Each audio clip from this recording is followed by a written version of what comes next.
Olá pessoal, tudo bem com vocês? Tudo na paz? Você sabia que a base do desenvolvimento do Rio Grande do Sul é o trabalho do escravizado?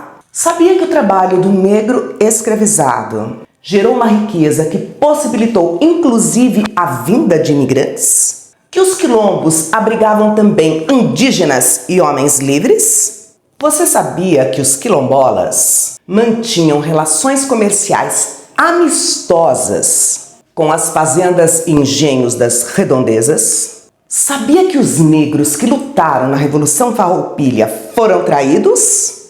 Pensando a minha, a sua, a nossa africanidade.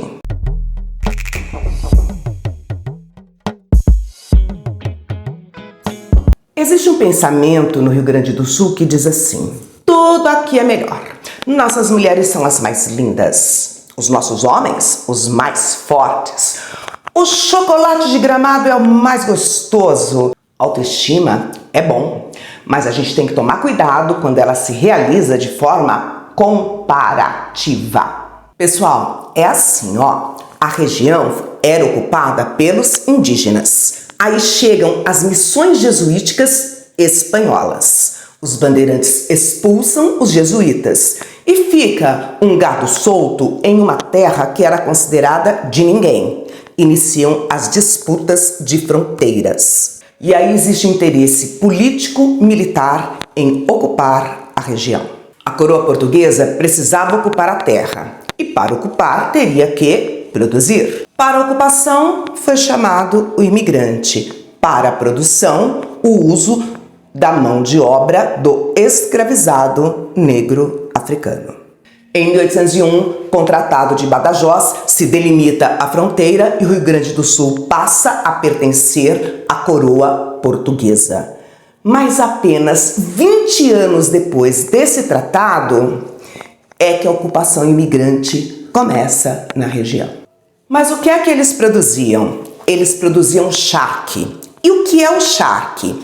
Ele é feito da carne ou bovina ou suína, que é salgada, seca ao ar e depois defumada. Mas o charque não começou a ser produzido no Rio Grande do Sul, e sim no Nordeste brasileiro. Mas em 1777 nós vamos ter uma grande seca.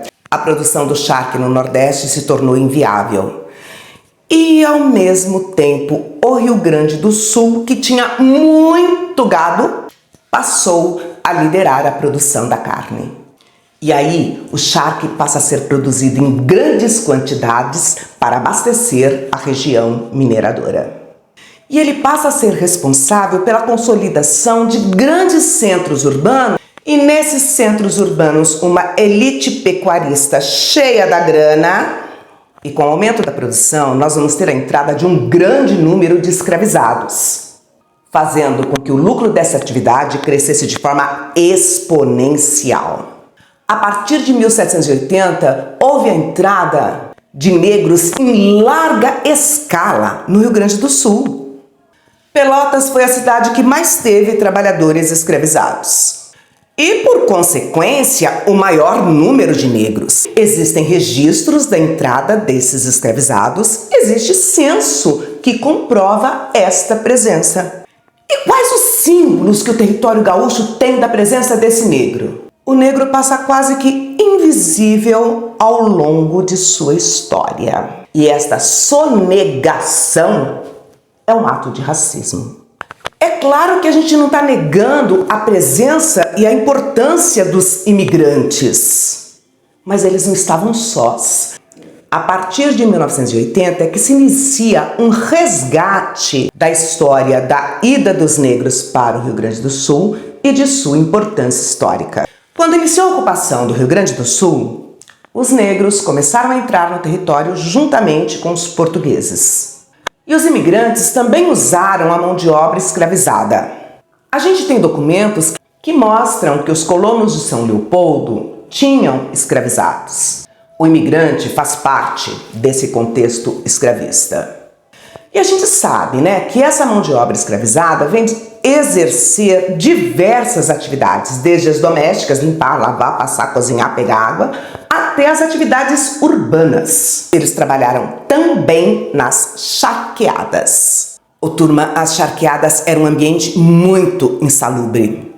E os escravizados que trabalhavam nas charqueadas foram submetidos a um regime monstruoso. Para exercer essa atividade, ele tinha que trabalhar com uma faca. E uma faca na mão de um escravizado era uma coisa muito perigosa. E por isso a vigilância era intensa. E não raro teve escravizado matando a facadas os capatazes ou tentando matar os senhores. A gente não pode esquecer a presença dos negros nas lutas, como na Guerra dos Farrapos. E galera, é assim, ó, o acampamento dos farrapos era assim, tinha o acampamento para brancos, o acampamento para negros e o acampamento para indígenas. Nem aí existia uma democracia racial. Mas por que os negros iam para esta luta que não era uma luta deles? É a promessa de liberdade. Só que não foi bem assim, porque foi feito um acordo de paz entre os farrapos e o Império Brasileiro. E aí o que fazer com os negros? Porque o Império não desejava libertar estes escravizados.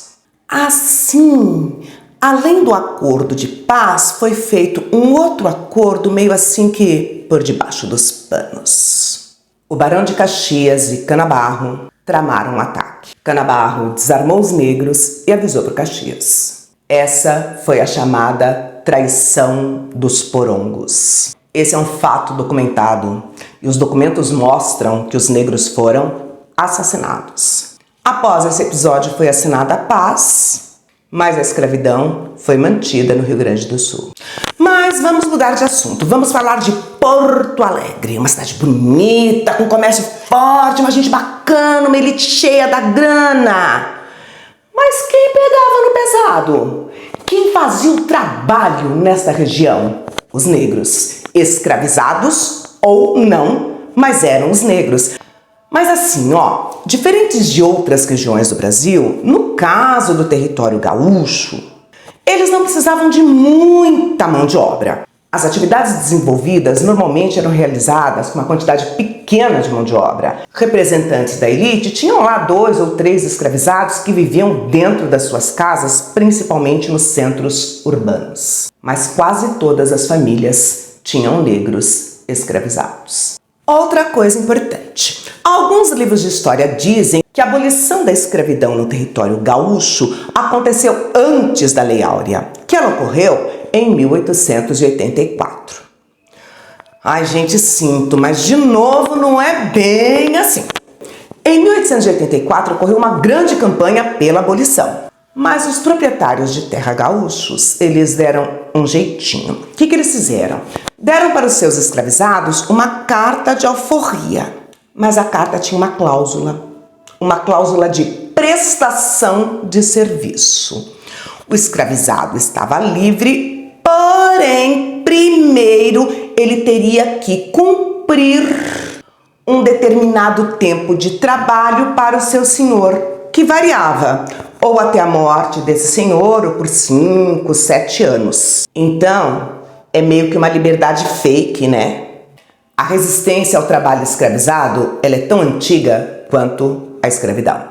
A fuga, ela é a manifestação mais direta dessa resistência. Qualquer descuido provocava uma fuga, individual, em família ou coletiva. Mas a gente tem que entender que nem todo escravizado que fugia virava um quilombola, da mesma forma que nem todo quilombola era um ex-escravizado. As cidades é um lugar bacana para esse escravizado se refugiar. A gente não tem estatísticas da quantidade de negros que fugiram da escravidão. Então, como é que a gente sabe que eles fugiram? Pelos anúncios de busca. A gente pode ter uma ideia. Além da fuga como reação à escravidão, nós vamos ter também várias revoltas e insurreições em todo o território brasileiro. E as notícias da Revolução Haitiana chegaram aqui e tiveram uma grande repercussão. A elite apavorada, desesperada. E os escravizados deslumbrados com a ideia de sucesso de um processo revolucionário. E os escravizados brasileiros se lançaram em inúmeras revoltas. A mais conhecida foi a Revolta dos Malês, na Bahia. Mas no Rio Grande do Sul também ocorreram revoltas de escravizados. Nos momentos de conflitos internos no Rio Grande do Sul, os escravizados aproveitavam esse contexto e essa brecha e fugiam para os estados vizinhos, incluindo o Uruguai, e se alistavam no exército. Ué, mas eles entram no exército inimigo? Inimigo de quem? Os conflitos internos não tinham nada a ver com a questão da escravidão. Sem contar que no Uruguai já tinha ocorrido a abolição da escravidão. O crime, o roubo, o corpo mole, tudo fazia parte da resistência à escravidão. Bom, mas e os quilombos? Começaram a surgir logo com a chegada dos primeiros escravizados. Existe uma diversidade no processo de formação desses quilombos. Muitos foram formados a partir da fuga dos escravizados, mas outros foram formados por escravizados que conseguiram comprar sua liberdade e mais alguns formados por escravizados que ganharam terras em função de heranças de testamento. O maior quilombo titulado do Rio Grande do Sul é o de Casca, em Mostardas. Ele foi criado em função de uma ação testamentária, ou seja, a partir de um testamento que foi feito em 1824. As décadas de 1830 e 1840 parece ter facilitado o surgimento dos quilombos, provavelmente por conta da farroupilha. Ocorreu um afrouxamento da vigilância, o que facilitou a fuga e a formação de quilombos. É nesse período que a gente tem o registro do quilombo do Manuel Padeiro. Ele tinha uma estrutura militar e um caráter belicoso. Era um agrupamento nômade que tinha grandes sonhos de promover uma grande sublevação em toda a escravaria. A gente tem também os quilombos de Restinga Seca, São Miguel dos Pretos e Rincão dos Martinianos. E esses quilombos, eles foram retratados numa HQ, numa história em quadrinhos. Atualmente, a maioria desenvolve uma atividade rural, mas a gente tem também quilombos urbanos. Em 1888 veio a abolição da escravatura e muitos negros livres se uniram a estas comunidades quilombolas. Com o tempo, as terras de muitas destas comunidades foram invadidas por grandes proprietários ou tomadas por grileiros, além das denúncias da existência de trabalhos análogo à escravidão ainda hoje nesta região. A gente não tem um minuto de sossego nessa vida? Pois é, né? Nosso sossego nunca nos foi dado. Foi e sempre será construído. Conhecimento é poder. Conhecer a nossa história é uma forma de conquistar tudo que nos foi retirado e de nos empoderar para a construção de um mundo melhor.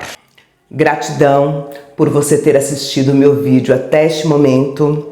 Não se esqueça de curtir e de passar para os seus amigos se você gostou. Se cuidem.